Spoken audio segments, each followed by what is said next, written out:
येते एक तुम्हा पायी आता, प्राणा माझी व्यथा पांडुरंगा. माझी जीवीची आवडी पंढरपुरा नेन पुढे, भेटीची या ओढ लागली से डोळा, वाट ही विरळा दिसे मजला. जावे पंढरीशी आवडे मानसी, कधी एकादशी आषाढी. कुठे माझा शोधू आता,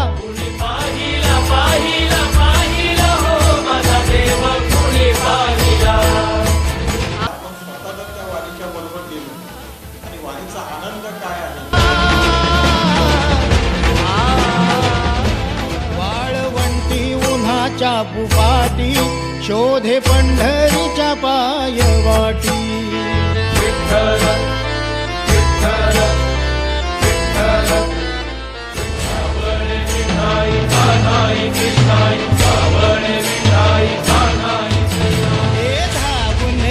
मद दारुणने श्रीरंगा, नदी भरली चंद्रभागा. अलीकड ये मला पलीकडने पांडुरंगा, नदी भरली चंद्रभागा.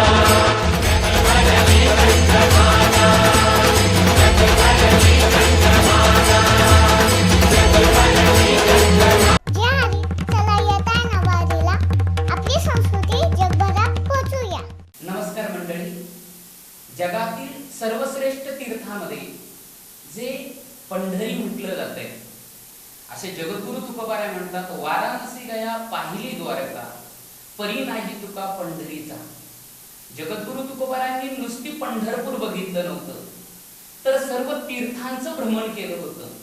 आणि सर्व तीर्थांचं भ्रमण केल्यानंतर प्रत्येक तीर्थ यदा कदाचित क्षेत्र सापेक्ष आपापल्या परीने श्रेष्ठ असेल, पण जगद्गुरु तुकोबारायांना त्या सर्व तीर्थामध्ये, जगातील सर्व तीर्थामध्ये सर्वश्रेष्ठ तीर्थ जर कोणतं वाटलं असेल तर ते पंढरी. आणि त्या पंढरीची वारी, आळंदीवरनं लाखो भाविक मजल दर मजल करत त्या पांडुरंग परमात्म्याच्या भेटीसाठी पंढरपुरापर्यंत जातात. त्यातीलच काही वारकरी आज शहापूर माताच्या स्टुडिओ मध्ये आलेले आहेत. आपण त्यांच्या माध्यमातून त्यांचे अनुभव, त्या वारीच्या माध्यमातून त्यांच्या जीवनामध्ये घडलेलं परिवर्तन, त्यांच्या प्रत्ययाला आलेली ती वारी आपण त्यांच्या माध्यमातून या ठिकाणी जाणून घेणार आहोत. मी या ठिकाणी आपणा सर्वांना परिचय करून देतो. या आपल्या शहापूर माताच्या स्टुडिओ मध्ये आलेले आहेत हरिभक्त पारायण चंद्रकांत महाराज पवार, त्यानंतर सुपरिचित असणारे हरिभक्त पारायण गुरुनाथ महाराज घावट, आणि नवोदित म्हणजे ज्यांनी जवळजवळ सर्व भागामध्ये कीर्तन प्रवचनाच्या माध्यमातून समाजाला प्रबोधन करणारे हरिभक्त पारायण योगेश महाराज वाघे. नमस्कार. तुम्ही या ठिकाणी या शहापूर माताच्या स्टुडिओ मध्ये आले, तुमचे खूप खूप आभार. आपण थोडा वेळ तुमच्याकडनं आम्ही जाणून घेण्याचा प्रयत्न करणार आहोत की वारी संदर्भात अनेक वर्ष तुम्ही वारीला जाता, आणि त्या वारीला जात असताना तुम्हाला त्या वारी संदर्भात आलेले वेगवेगळे अनुभव आम्हाला ऐकायचे, आणि ते सुद्धा तुम्हाला आलेले अनुभव आम्हाला समाजापर्यंत पोहोचवायचे. महाराज, मी तुम्हाला विचारतो की साधारण वारी म्हटलं की याचा थोडासा आपण जर मूलतः विचार केला तर ही वारी नेमकी केव्हापासून सुरू झाली असेल? खऱ्या अर्थाने वारीचा जर विचार केला तर वारीला शेकडो वर्षाची परंपरा प्राप्त झालेली आपल्याला पाहायला मिळते. ज्ञानोबरायांच्या उक्तीप्रमाणे जर सांगायचं झालं तर, माझी जीवीची आवडी पंढरपुरा नेन पुढे, या न्यायाप्रमाणे, या उक्तीप्रमाणे खरं तरी ही वारी ज्ञानोबरायांनी सुरू केलेली आपल्याला पाहायला मिळते. माझा जीवलग माझा सखा पंढरीश पांडुरंग परमात्मा, या परमात्म्याच्या भेटी करता, भेटी लागी जीवा लागलीसे आस, या उक्तीप्रमाणे त्या पंढरीश पांडुरंग परमात्म्याला भेटण्याकरता माऊली महावैष्णव ज्ञानोबरायांनी सुरू केलेली ही वारी, या ज्ञानोबरायांच्या नंतरच्या काळामध्ये खऱ्या अर्थाने वारीला जर नवचैतन्य प्राप्त झालेलं असेल तर ते परमपूज्य आदरणीय हैबत बाबा महाराज या महाराजांनी खऱ्या अर्थाने या वारीला एक नवचैतन्य प्राप्त करून दिलेलं आपल्याला पाहायला मिळतंय. त्या काळामध्ये कोणत्याही प्रकारची साधन सुविधा नसताना हैबत बाबांनी आपल्याबरोबर काही वारकऱ्यांना घेऊन अगदी ज्ञानोबरायांच्या पालखीकरता आज सोन्या चांदीचा रथ त्या ठिकाणी तयार केलेला आपल्याला पाहायला मिळतोय की ज्या पादुका ज्ञानोबरायांच्या त्या चांदीच्या रथामध्ये नेल्या जातात त्या पादुका अक्षरशः हैबत बाबांनी आपल्या गळ्यामध्ये बांधल्या आणि गळ्यामध्ये त्या पादुका बांधून आणि त्या काळामध्ये वारी त्यांनी चालू केलेली पाहायला मिळते. कोणत्याही प्रकारची मी मगाशी म्हटल्याप्रमाणे साधन सुविधा नसताना कोणत्याही प्रकारची सोय नसताना त्या काळामध्ये अतिशय प्रतिकूल परिस्थितीमध्ये ती वारी त्यांनी चालू ठेवली आणि तिला एक उत्तम अशा प्रकारचं राजाश्रय पण त्यांनीच मिळून दिला असेल. होय होय, वारीला सुद्धा राजाश्रय त्यांनी मिळून दिलेला आहे. नवे आता जर आपण पाहिलं तर अगदी नवचैतन्य ज्ञानोबरायांच्या पालखीला आपल्याला प्राप्त झालेलं पाहायला मिळतंय. लाखो भाविक केवळ माऊलीमय या वारीमध्ये झालेले आपल्याला पाहायला मिळत आहेत. खऱ्या अर्थाने ही ज्ञानोबरायांची परंपरा ज्ञानोबरायांपासून हैबत बाबांपासून आता आपल्या वारकऱ्यांपर्यंत ती येऊन पोचलेली आपल्याला पाहायला मिळते. धन्यवाद. तुम्हाला विचारतो की त्या वारी संदर्भात मग ती त्या ठिकाणी हरिभजने हे ढवळीले जग, मग त्या ठिकाणचं ते वातावरण कशा पद्धतीचं असतं? पंढरपूरच्या पायीवारीमधला आनंद आगळा आणि वेगळा आहे. याच्या परंपरेचा विचार आपण आता ऐकलेलाच आहे, परंतु यामध्ये आध्यात्मिकसुद्धा अशा प्रकारची ठेवलेली आहे. संत वाङ्मयामध्ये पंढरपूरच्या वारीचं महत्त्व अनेक ठिकाणी आपणाला पाहायला मिळेल आणि अशा या वारीबद्दल उत्सुकता निर्माण झालेले तुकोबाराय सांगतात, जावे पंढरीशी आवडे मानसी कधी एकादशी आषाढी. आर्ततेने पंढरपुराकडे बघणारे तुकोबाराय आणि त्यांनी जनमानसामध्ये वारीची परंपरेला विशेष अशा प्रकारचं आध्यात्मिक स्वरूप आणून दिलं. कायिक वाचिक आणि मानसिक जे करणं गरजेचं आहे परमार्थ क्षेत्रामध्ये ते केवळ पायी वारीमुळं घडतं असं स्पष्टोक्ती म्हटलं तर वावगं ठरणार नाही. आणि अशा या परंपरेला आध्यात्मिक अशा प्रकारचे अनेक पुरावे आहेत. खऱ्या अर्थानं जर विचार केला तर ही पायी वारी भोळ्या शंकरांनी भोलेनाथांनी चालू केलेली अशी ही परंपरा त्या ठिकाणी सिद्धत्वात येते की पद्मावती तळापर्यंत आलेल्या पार्वती आईसाहेब कंटाळल्या गर्दी बघून आणि त्यानं त्या ठिकाणी स्थापित केलं. तर नंतर त्यांचा जे वाहन होतं नंदी होतं तो पांडुरंग परमात्म्याच्या मंदिराच्या प्रांगणामध्ये उभा केलेला आहे आणि चिमुकला असणारा गणपती गर्दीमध्ये रडायला लागला असताना एका कोपऱ्यामध्ये टाकून दिलेला आहे. आजही प्रत्यक्षात बघायला मिळते. यावरून असं लक्षात येईल की ही वारी ही परंपरा भोलेनाथांपासून चालून आलेली आहे आणि ती ज्ञानोबारायांनी जोपासली आणि त्याच्यामध्ये अधिकाधिक प्रगती झालेली आहे. आत्ता जर विचार केला तर लाखो भाविक या वारीचा आनंद उपभोगतात. मनाची आणि शांतता प्राप्त होणारे एकमेव ठिकाण म्हणजे जर काय असेल तर वारी आहे, पायीवारी. पायीवारी जीवनामध्ये अत्यावश्यक झालेली आहे आणि हे आमच्या साधूसंतांनी अगोदर जाहिरलं आणि त्याप्रमाणे आचरण केलं. आणि आमच्या महाराजांनी सांगितल्याप्रमाणे पंढरपूर हे माझं माहेर आहे आणि माहेरला जाताना उत्सुकता असते.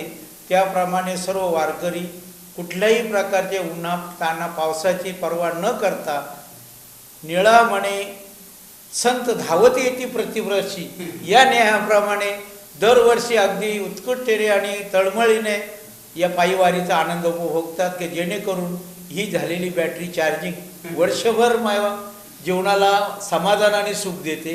अशा प्रकारचं या वारीचं विशेष महत्त्व आहे. महाराजांनी आता आपल्याला ऐतिहासिक महत्त्व सांगितलं, महाराजांनी आध्यात्मिक महत्त्व सांगितलं. मी महाराज तुम्हाला विचारेल की ह्या वारीच्या माध्यमातून जनमानसावरती समाज मनावरती त्याचा नेमका काय परिणाम होतो? असं आपण जर विचार केला याचा तर आपण ह्या अध्यात्मामध्ये जर गेलो आणि वारीच्या संदर्भामध्ये जर आपण आज अनेक ठिकाणी ऐकतो अनेक ठिकाणी पाहतो पण प्रत्यक्षात अनुभव गेल्याशिवाय मिळत नाही. कारण अनुभवे आले अंगा तो या जागा देत असे. तुकोबारायांनी ज्याप्रमाणे सांगितलेले आपण स्वतः जर त्या वारीच्या बरोबर गेलो आणि वारीचा आनंद काय आहे, एकदा वारी बरोबर गेल्यानंतर एक दोन दिवस आपल्याला साधारणतः घरची आठवण राहत नाही असं नाही, राहते. पण एकदा वारीमध्ये जर आपण सतत चालत राहिलो तर तो माऊलीमय झालेलं वातावरण आहे. त्या वातावरणामध्ये आपल्यामध्ये बदल झाल्याशिवाय राहत नाही आणि आपणही केव्हा माऊलीमय होऊन जातो हे आपल्यालाही कळत नाही. आपलं घरदार विसरतो, आपण सगळं संसार विसरतो आणि आपल्याला आज कोणता वार आहे किंवा आज कोणता दिवस आहे, आज तारीख किती आहे आपल्याला जर कोणी विचारलं तर आपण सांगू शकत नाही.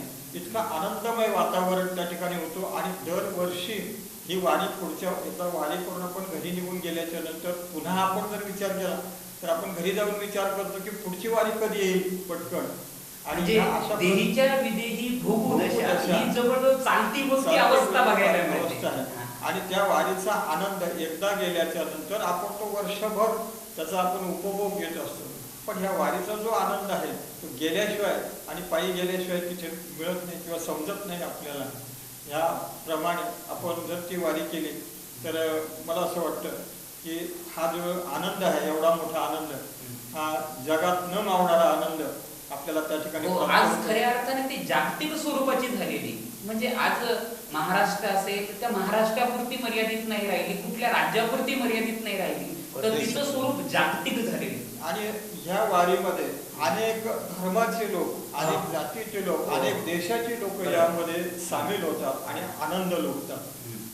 एवढी मोठी ही जी वारी आहे, या वारीमध्ये कोणी या साधू संतांनी सांगितलेले यारे यारे लहान थोर याते भरती नारी नर करावा विचार न लागे चिंता कोणाची, तिथे कोणालाही चिंता करण्याची गरज नाही. आणि त्या ठिकाणी जो आनंद आहे हा सर्वांसाठी खुला आहे. अतिशय सुंदर असं तुम्ही सांगितलं. एक सामाजिक जीवनावरती त्याचा परिणामाचा विचार सांगत असताना आपण पाहतो की एखादं क्षुल्लक व्यसन असते माणसाला आणि तो व्यसनी जर माणूस असेल तर घरातली माणसं त्याच्यासाठी, त्या घरातल्यांच्यासाठी यदाकदाचित ते नरकच बनलेलं असतं आणि ते व्यसन सोडण्यासाठी मग ते नानाविध प्रयत्न केले जातात. पण त्या वारीच्या माध्यमातून तो जर यदाकदाचित त्या पंढरपुराला गेला, त्या ठिकाणचं त्याने तो माहोल, ते वातावरण जर बघितलं तर मग त्या आनंदापुढं मग तो क्षणिक मिळणारा आनंद तुच्छ वाटतं. आणि मग ज्या व्यसनाधीनता सोडण्यासाठी नानाविध पद्धतीने खर्च करावा लागतो, मग ती अनेकांची अनेक व्यसन असतील, त्या सगळ्याच व्यसनांचा आपण विचार करायचा नाही, पण सामाजिक जनमानसावरती तो सुद्धा एक भला मोठा परिणाम होऊन जातोय. पंढरीची वारी जयाची धुळी, पंढरीची वारी जयाची धुळी, त्याची पाय धुळी लागू मजे, त्याची पाय धुळी लागो मजे. पंढरीची वारी जयाची धुळी, पंढरीची वारी जयाची धुळी. ज्ञानेश्वर माऊली ज्ञानराज माऊली तुकाराम, ज्ञानेश्वर माऊली ज्ञानराज माऊली तुकाराम. संत तुकाराम महाराजांच्या 331व्या पालखीनिमित्त राज्यात जे भाविक आलेले आहेत ते आपल्याबरोबर आहेत. तुम्ही कुठून आलेले आहात? पिंपरी सांडेश्वरून. किती वर्ष तुम्ही पालखी करताय? आता आमचं दुसरं वर्ष आहे. 6 वर्षापासून. काय वाटतं तुम्हाला? समाधान वाटतं, आनंद मिळतो. किती दिवस तुम्ही पालखी सोहळा साजरा? 15 दिवस. 15 दिवस कंटिन्यू पालखी करता जाणार? हो. एकंदरीत 15 दिवस तुम्ही काय मागणं नाही? काय समाधान, आपलं सुख समाधान मागायचं, बाकी काय नाही लागली. आपण पाहतात की सुख समाधान हीच अपेक्षा प्रभू विठ्ठलाकडे करणार आहेत. अजूनही दुसरे भाविक आहेत, ते विठ्ठलाकडे काय मागणं करणार आपण त्यांना विचारू.